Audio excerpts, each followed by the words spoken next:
Hi everyone, my name is Jake Edwards. I am one of the environmental consultants here at Karl Environmental.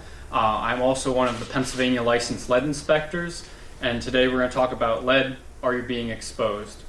So most often when you hear about exposures to lead, it is lead-based paint. Lead was added to paint for two reasons. The first being color. It is added as a pigment, vibrant in color, red, yellow, and white. Lead was also added to paint to increase durability. It was used on government buildings as well as projects such as bridges and roadways. The reason lead is harmful is because it is a neurotoxin, so it affects the nervous system. This is especially harmful in young children.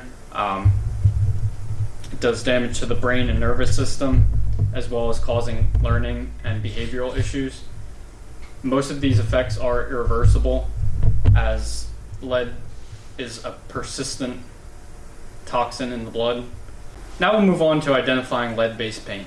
Most often in homes that were painted using lead-based paint, the most common telltale sign is when the paint deteriorates and is called alligatoring. Here at Karl, one of the ways we test for lead is using an X-ray fluorescence analyzer, also commonly called XRF. This is a non-destructive form of testing that can tell you, yes, this is lead paint, or no, this is not.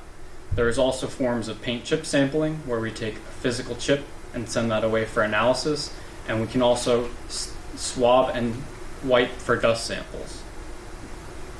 Lead can also be found in water.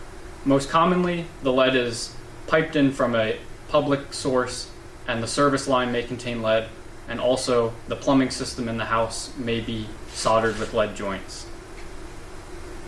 To determine the level of lead in your drinking water, a sample of the water is taken and sent to a third-party lab for analysis of lead content.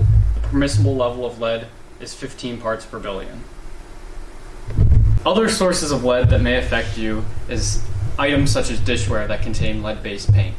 This plate has blue leaded paint. However, the glazing surface on the plate keeps the lead from coming into direct contact with your food. Over time, use of the plate as well as using the dishwasher can deteriorate the glazed surface. When food is placed on the plate and in the microwave, it may cause the lead to leach into the food. Other sources of lead can be in the toys that your children play with.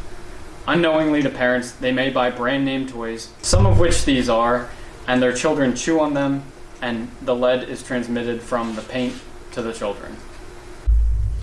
So now we've discussed potential sources of lead. If you suspect that you or your family may be exposed, please contact us, and our team of environmental consultants, which includes lead inspectors and lead risk assessors, will answer any questions or concerns you may have.